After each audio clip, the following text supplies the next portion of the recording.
মহামৃত্যুঞ্জয় মন্দিৰ ১২৬ ফুট ওখ শিৱলিংগ আকাৰত নিৰ্মিত এই মন্দিৰটো পৃথিৱীৰ সৰ্ববৃহৎ শিৱলিংগ। অসমৰ নগাঁও জিলাৰ ফেৰভেৰিত অৱস্থিত এই মহামৃত্যুঞ্জয় মন্দিৰ। ৰাতিপুৱাই আমাৰো যাত্ৰাটো আৰম্ভ হৈছিল ৬ বজাৰ লগে লগে নগাঁও অভিমুখে। অসমতে অৱস্থিত এই মহামৃত্যুঞ্জয় মন্দিৰটো বৃহৎ আকাৰৰ, আচলতে চাব লগা এটা মন্দিৰ। গতিকে বলকচোন আপোনালোককো দেখুৱাও আজি এই মহামৃত্যুঞ্জয় মন্দিৰৰ কিছু দৃশ্যাৱলী। এয়া প্ৰথমতে আমি মৃত্যুঞ্জয় মন্দিৰ পালোঁ, আহি স্কিপ কৰিছোঁ যিহেতুকে গাড়ীৰ দীঘলীয়া যাত্ৰাটো দেখুৱালে বহুত দীঘলীয়া হৈ যায়। গৈ পায়ে ইয়াতে আমি চাকি ধূপ এইবোৰ লৈ লৈছোঁ, যিহেতু এইখিনি ব্যৱস্থা আছে, ল'ব পাৰে আপোনালোকেও। আৰু তাৰপিছত গাড়ী পাৰ্কিঙৰো ভাল ব্যৱস্থা আছে। এতিয়া আমি বাবাৰ দৰ্শন কৰিম বুলি আগবাঢ়িছোঁ। দেখিছে আমি গোটেইখিনি আহিছোঁ একেলগতে। ভাল লাগে আচলতে। অসমতে আমাৰ কিছুমান এনেকুৱা ঠাই আছে যিখিনি আমি দেখা নাই। ঐতিহাসিক কথাৰে পৰিপূৰ্ণ এতিয়াও বহুত ঠাই আছে আমাৰ অসমখনত চুকে কোণে। সেই গোটেইখিনি আমি চোৱাটো দৰকাৰ বা ল'ৰা ছোৱালীকো দেখুৱাটো দৰকাৰ আচলতে। বলকচোন আজি চাওঁ মহামৃত্যুঞ্জয় মন্দিৰ। যদিও আগতে এবাৰ আহিছিলোঁ মানে আৰম্ভণিতে, কিন্তু গোটেইখিনি সম্পূৰ্ণ হৈ উঠা নাছিল।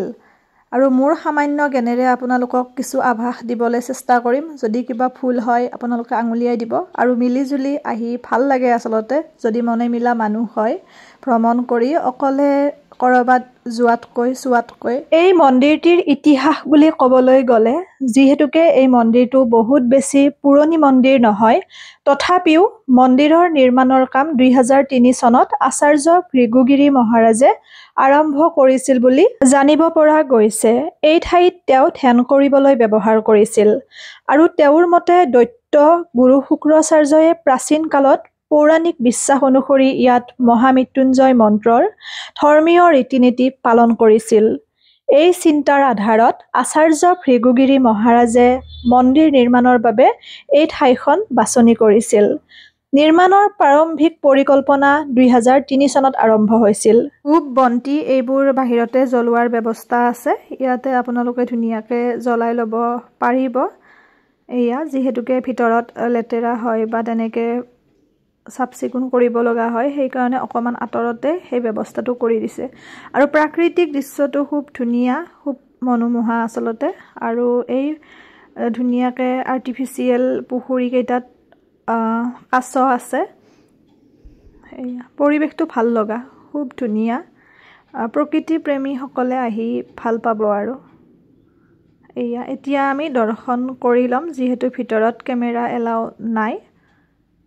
গতিকে দৰ্শনটো কৰি আপোনালোকক মই বাহিৰৰ পৰিৱেশ দেখুৱাই আছোঁ।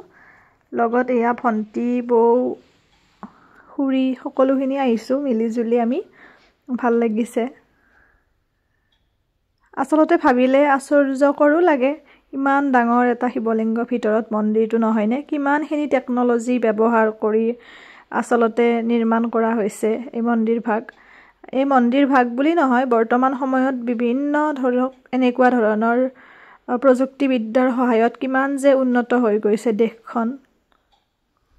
এয়া ভালো লাগে কোনোবাখিনিত। দৰ্শন কৰিলোঁ। এতিয়া আমি দেখুৱাই দিছোঁ এবাৰ গোটেই কেইগৰাকীকে।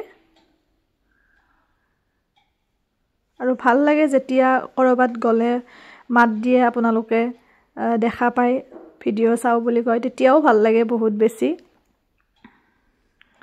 এয়া পৰিৱেশটো দেখুৱাই দিছোঁ অকণমান।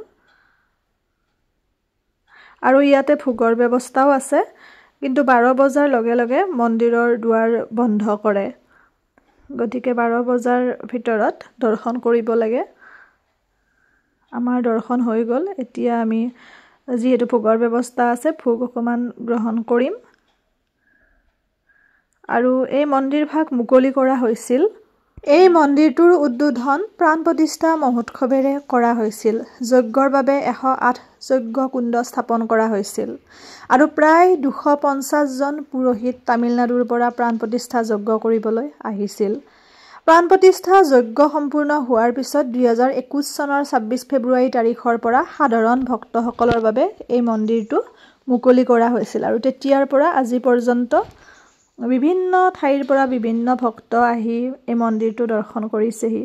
ভাল লগা চাব লাগে আসলতে যিহেতু আমাৰ অসমতে আছে ইমান সুন্দৰ এটা মন্দিৰ প্ৰত্যেকে চাব ভাল লাগিছে আৰু ওচৰতে যিহেতু বৰদোৱা থান আছে গতিকে বৰদোৱা থানতো যাব পাৰিব একেলগতে আমিও গৈছিলো বৰদোৱা থানৰ পৰা ভিডিঅ' এতিয়া আগবঢ়াম আপোনালোকলৈ যিখিনি মোৰ জ্ঞান আছে সেই সামান্য জ্ঞানখিনি দি পেলাই ভাল লাগে এইবোৰ ঠাই আসলতে শিশুসকলক দেখুৱাব লাগে বিভিন্ন ধৰণৰ পাৰ্ক বা তেনেকুৱা ঠাইত নিয়াতকৈ এনেকুৱা ধৰণৰ ঐতিহ্যমণ্ডিত কিছুমান ঠাই বৰদোৱা থান তেনেকুৱা মাজুলী শিৱসাগৰ যোৰহাট তেজপুৰ এনেকুৱা ঠাইবোৰত বিভিন্ন ঐতিহ্যমণ্ডিত ঠাই আছে ইতিহাস প্ৰসিদ্ধ সেইবোৰ জ্ঞান দিব লাগে আৰু ভাল লাগিল যাত্ৰাটো আশা কৰোঁ আপোনালোকেও ভাল পালে নগাঁও মহামৃত্যুঞ্জয় মন্দিৰৰ পৰিৱেশ লগতে ভিডিঅ'খিনি লগতে যিখিনি কথা ক'লোঁ সামান্য মোৰ জ্ঞানেৰে সকলো ভালে থাকিব পুনৰ আপোনালোকক বৰদোৱা থানৰ পৰা